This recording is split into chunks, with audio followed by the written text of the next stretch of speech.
Picanha, or top sirloin cap, is one of my favorite cuts of meat, and it's very, very underrated. Now, what makes this meat so special is this cap of fat that's going to be on the top that makes your meat super juicy and very flavorful. Now, since it does have so much fat, you really want to make sure you're using a grass-fed cut of meat so that the fat profile is much healthier than if you're using a grain-fed.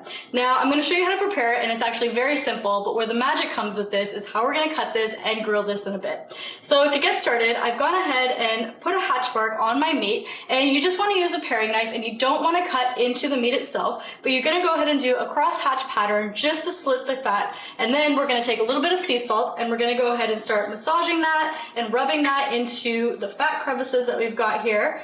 And you're going to just use about a teaspoon of sea salt for this, and we've got 2 teaspoons here, and we're going to go ahead and put the rest of it on the actual cut of the meat. So once we've gone ahead and rubbed in the fat, you want to use a very sharp knife, and we're going to cut this into slices.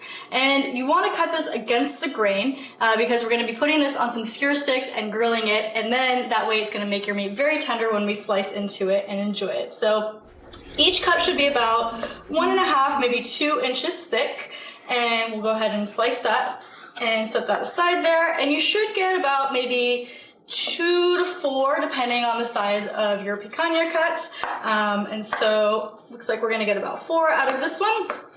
And once we've gone ahead and cut that, we are going to use our metal skewers. Now, you can get some with 2 prongs, or you can do this one with 1 prong. You're going to want to turn it so that it's kind of like a U shape like this, and use our skewers to go ahead and pierce through it. And I like to use 2 just because it helps to hold the meat a little bit better, especially when you're grilling it. And you really, really want to make sure that, the meat side is going to be able to hit that grill and really, really grill nicely on there. So we'll go ahead and do that with both of our slices here. And you should be able to get maybe 2 to 3 on a skewer. Since we have 4, I'm going to go ahead and do 4 of them evenly and do 2 and 2 on these. All right, so there is 1 ready to go, and now we're gonna go ahead and skewer this one. Now, the thin piece at the end might be a little small to try to do the U shape, but we're just gonna do the best we can, try to get it skewered on there.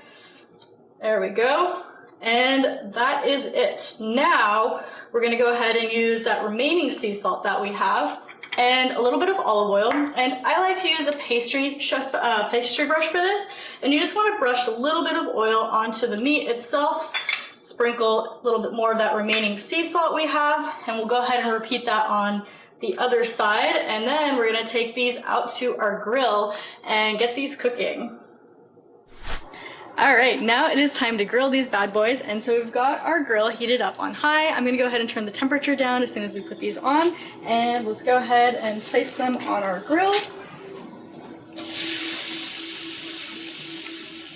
Now, you're gonna wanna cook these for about 20 to 25 minutes, but I like to flip them over every 5 minutes or so, and you wanna cook them until your internal temperature reaches about 130 degrees Fahrenheit, which is gonna get you that perfect medium rare.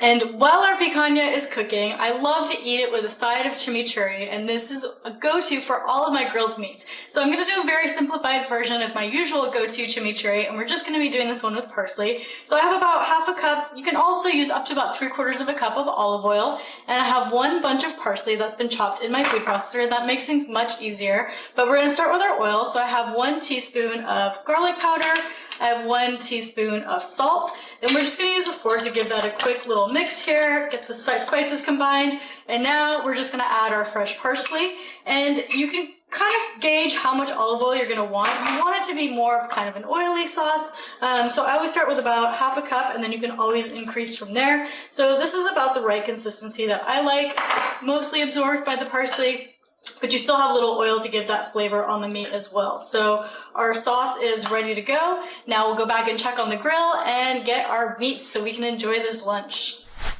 And our picanha is now off the grill, cooked to a perfect 130 degrees Fahrenheit. And I'm gonna go ahead and let it rest for a little bit. And you let it rest for about 5 minutes, and then you can go ahead and start to shave it off the skewer sticks. And I like to serve it with some roasted potatoes. You can do a nice side salad with it. And we've already got our chimichurri sauce made, so I'm gonna go ahead and do just a tiny little taste test here. Make sure our meat turned out good. So we'll just shave a little piece off here. I'm gonna put a little bit of the chimichurri on it. Let's see how this tastes. So good. It is grilled to perfection. You're gonna love this recipe. It's gonna be your new go-to steak, just like it became mine a couple years ago. And you can find this recipe on my blog, thetrailtohealth.com, and you can find other healthy and delicious recipes in my cookbook, Wandering Palate, which is available on my website and on Amazon as well.